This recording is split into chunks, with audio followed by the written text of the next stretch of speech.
Продължава нашата обиколка в музея в Синхайм, където сме в най-голямото хале, в което е събрана може би цялата 140 годишна история на автомобила. Виждате един триумф. Между другото, подобен триумф имам и в Пловдив.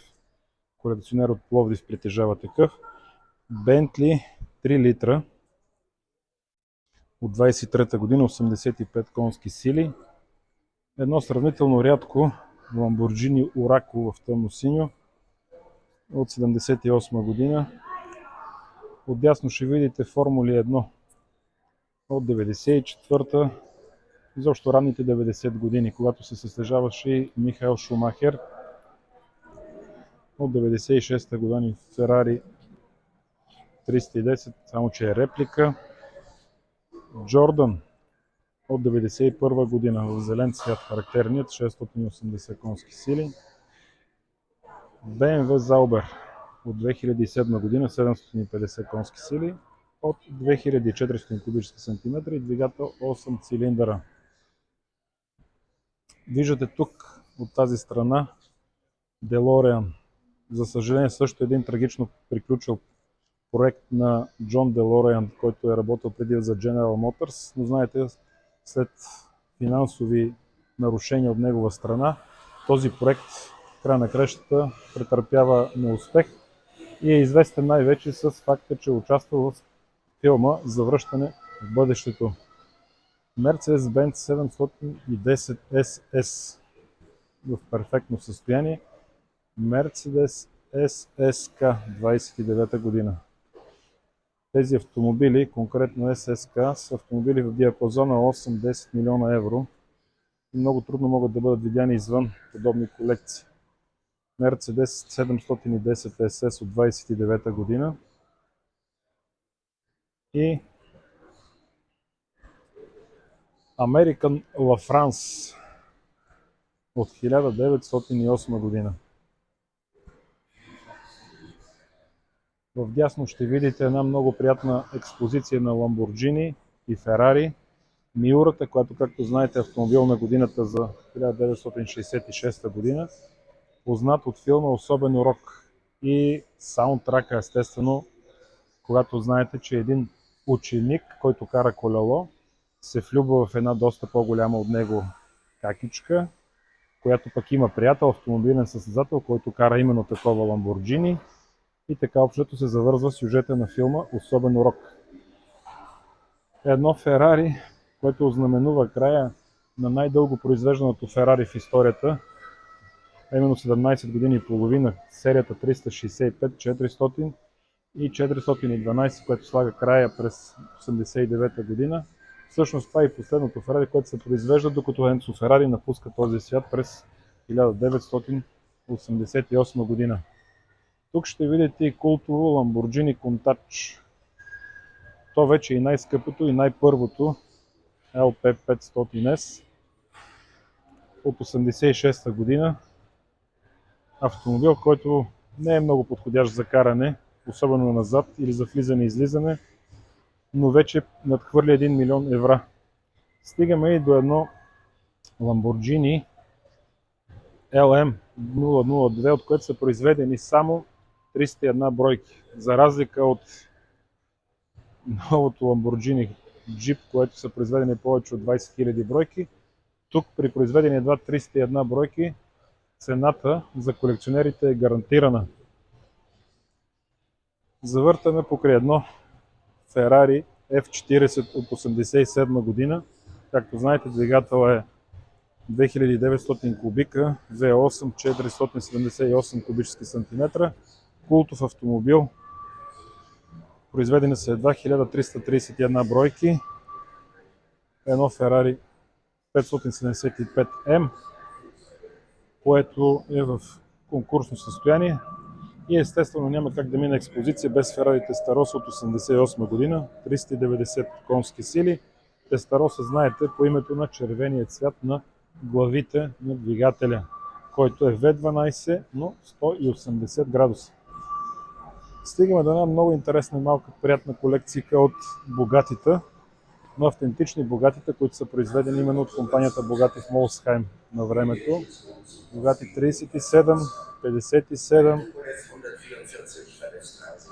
35C. Имаме и Богати Вентук. Най-ценният екземпляр обаче, Богати Роял, е качен на втория етаж, непосредствено до 4-те реактивни двигателя Rolls-Royce, които задвижват самолетът Конкорд. Тук са изложени и може да ги видите. Естествено, направени са от титан и може да бъдете сигурни, че всеки един такъв двигател е струвал не по-малко от 15-20 милиона долара, за да може да се гарантира и тази скорост от 2400 км в час и съответната надежност. Тук се намира една експозиция от части и артефакти от самият Конкорд и кратко видео показва как са били превозени двата самолета Конкорд и Ту-144 до музея в Синхайм. Има техническа литература, която описва самият самолет. Може да се видят много артефакти от това време.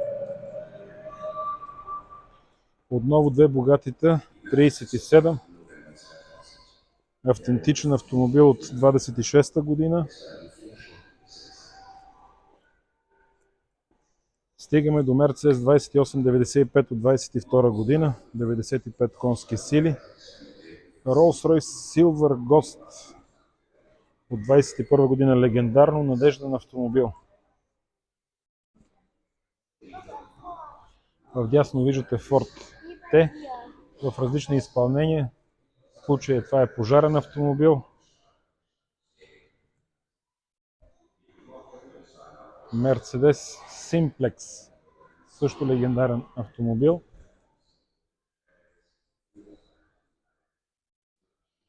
Още един Mercedes Simplex. Mercedes 2250 от 1912 година. Както знаете, Mercedes от пионерите. И стигаме до един много интересни два Мерцедеса, които са били правени изключително за правителството по време на Втората световна война. Вдясно ще видите Mercedes 770K, така нареченият голям Мерцедес, но в изпълнение кабриолет. Именно в такова изпълнение той е присъствал на парадите на тогавашната управляваща партия в Германия. А в ляво от него ще видите бронираното изпълнение на така наречения голям Мерцедес, от който са произведени, между другото, някъде около 200 бройки. В бронираното изпълнение този автомобил е тежал, познайте, 4 тона и половина. Разбира се, висшите функционери на тогавашното немско правителство са се возили и те са залагали на сигурността. По подобен начин, между другото, са излезали и данните на бронираният Пакард на Георги Димитров, който, както знаете, напусна по криминален начин преди повече от 30 години пределите на България. Но този Mercedes 770K е автентичен представител на епохата от Втората световна война. Превозвал е Бенито Мусолини, Хирохито, Хитлер и двамата папи, които по това време са управлявали Ватиканът. Тук може да видите и как изглежда цялото шаси. Доста масивно, доста солидно. Двигателят редови, както забелязвате. 8 цилиндров, почти 8000 кубика. Автомобил, който е направен с изключителна прецизност и надежност. Той е обслужвал наистина най-висшият ешалон. Подобни екземпляри, разбира се, имало и в Съветския съюз, които също по същия начин и по същата логика и философия са били изграждани, без оглед на цената и разходите за тяхното производство. Виждаме тук един Морган, триколесен Морган, характерен от 35-та година. Знаете, че този автомобил в почти същата компоновка се произвежда дори днес. Mercedes 540K, също един легендарен екземпляр от историята на Mercedes-Benz. Особено в червен цвят е изключително красив. Този автомобил, както знаете, е не по-малко от 801 милион и нагоре евра. Виждаме един много интересен локомотив. Всъщност имаме два локомотива, които са обслужвали Deutsche Bundesbahn. Параметрите на това превозно средство или на този локомотив са около 135 тона с мощност от 2500 конски сили, развивала около 80 км в час. Обикновено тендер е събирал 10 тона въглища. Дължината варира в зависимост от изпълнението между 22 и 24 метра. Това, което виждате в момента, това е тендера, на което са отбелязани местата, в които са попаднали куршумите. Бил е възстановен, но с оглед историческата автентичност ни показват къде той е бил ударен. Сбора от всичките тегла при пълен, напълно готов локомотив и пълен с въглища тендер, съдържащ вода, както виждате, от 34 тона или 34 кубически метра, е 169 тона. Представете си го това чудовище от 169 тона, което се е задвижвало от мощността на парата. Между другото, във вчерашният музей в Шпайер попаднахме на парен локомотив, почти същият, който се е произвеждал в Китай до съвсем скоро, именно до 1988 година. В Китай е имало производство на почти същите локомотиви. Изключително интересни, изключително атрактивни машини. И ако имате възможност, посетете този музей, защото наистина това е най-големият технически музей в Германия. Изключително добре организиран и подреден, структуриран. А тази година има и освен това експозиция 100 години Люман, където са подредени автомобили, участвали и спечелили състезанието, с статистика за това кои марки колко пъти са спечелили. Тя, разбира се, статистиката се води от Porsche, следвано от Ferrari и Audi и някои марки, които наскоро изкараха филм за това, че били по-велики от Ferrari, се оказва, че имат всичко на всичко, само 4 победи за 100 години. Тук ще видите естествено гълвинга или пеперудо разтворените пера, крила на флюгелтюрера, така наречения, от 55-та година, 215 конски сили, знаете, редови 6-цилиндров двигател.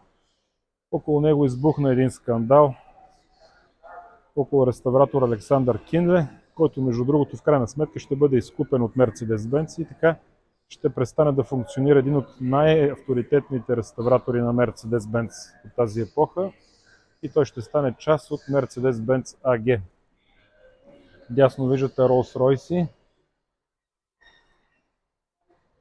Phantom от 36-та година, Phantom 3. Още един Rolls-Royce, Silver Ghost или Сребърен дух от 24-та година, 6-цилиндров редови двигател, 7430 кубически сантиметра, но само 70-75 конски сили. Няма как, разбира се, в колекцията да липсва един Bentley T, но това всъщност е Rolls-Royce Silver Shadow, който е имал свой аналог в тези години, като Bentley и естествено Mercedes 600, в случая това е американско изпълнение. Двигател е 250 конски сили, както знаете, имаме къса, имаме дълга база, имаме ландолет, имаме 4 врати, имаме 6 врати, но в края на краища цялото многообразие се изчерпва до 2770 произведени бройки. Такива автомобили имал и Джон Ленън в такъв бял цвят. Стигаме и до един Mercedes-Benz 300D, познат у нас като Аденауер, тъй като по това време общото германския канцлер е ползвал именно такава лимузина, въпреки опитите на BMW да го вербува за себе си. В края на кращата, благодарение на шофьора и на още един човек, не са успели да постигнат този резултат.